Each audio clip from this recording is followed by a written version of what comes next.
નમસ્કાર, જય ભારત. હોળીની સૌને શુભકામનાઓ. અત્યારે આ હોળીના રંગના માહોલમાં રાજકારણમાં એક નવો રંગ અમને જોવા મળ્યો સુરતથી. સુરતમાં સમૂહ લગ્ન થયા હતા ગઈકાલે, એટલે કે 1 માર્ચ 2026. અને ત્યાં એક એવો રંગ જોવા મળ્યો, બે રાજકારણીઓ જોવા મળ્યા જે જૂના મિત્ર હોય તે રીતે ફરી પાછા ભેગા થયા, જૂની વાતો કરતી હશે એવું અમને દ્રશ્યો પરથી લાગ્યું. અત્યારે જે છે તે 13 દિવસ પહેલા, એટલે કે આજે હું વાત કરી રહ્યો છું તેના 13 દિવસ પહેલા વિધાનસભાનું સત્ર જેવું શરૂ થયું હતું ત્યારે ગાંધીનગરમાં બે નેતાઓ મળ્યા.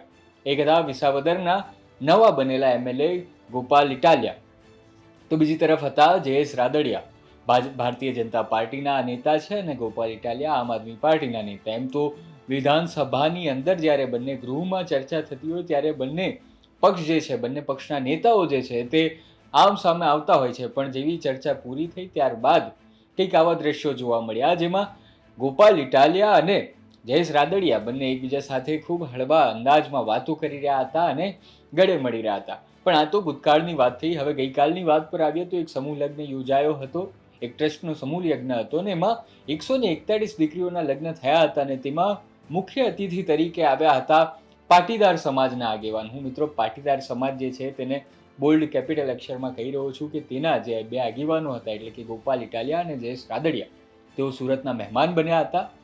બંને જે છે તે બાજુમાં વચ્ચે સંતની હાજરી હતી ને બંને આજુબાજુમાં ગોઠવાયા હતા, અને રાજશાહી ખુરશી ઉપર બંને ગોઠવાઈને જે દેખાઈ રહ્યા હતા દ્રશ્યો, તેમણે રાજકારણમાં એક નવો પાછો જે છે તે ચર્ચાનો વિષય આપી દીધો છે. એમ તો સામાન્ય રીતે રાજકારણ જે છે તેને સીમિત રાખવું જોઈએ, સમાજની અંદર ન લાવવું જોઈએ. ને અત્યારે આ દ્રશ્યો જે છે તેનો મુખ્ય ઉદ્દેશ એ જ છે કે આવું એક તેઓ બંને મળ્યા હતા, આમાં કંઈ રાજકારણની વાતો થઈ હશે એવું કંઈક છે નહીં.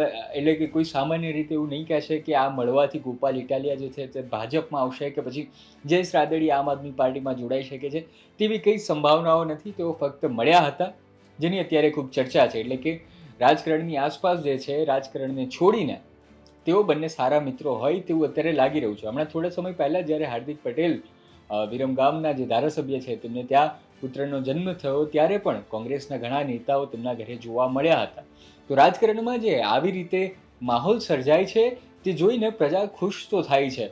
એટલે કે આ માહોલ જે છે તે રાજનીતિ માટે નથી, તેમની અંગત મિત્રતા માટે છે, અને આ જોઈને પ્રજામાં સારી લાગણી આવે છે. તો આવી રીતે બંને પક્ષના નેતાઓએ મળતા રહેવું જોઈએ, પણ પક્ષ પલટો ન થાય તેનું પણ બંને લોકોએ ધ્યાન રાખવું જોઈએ.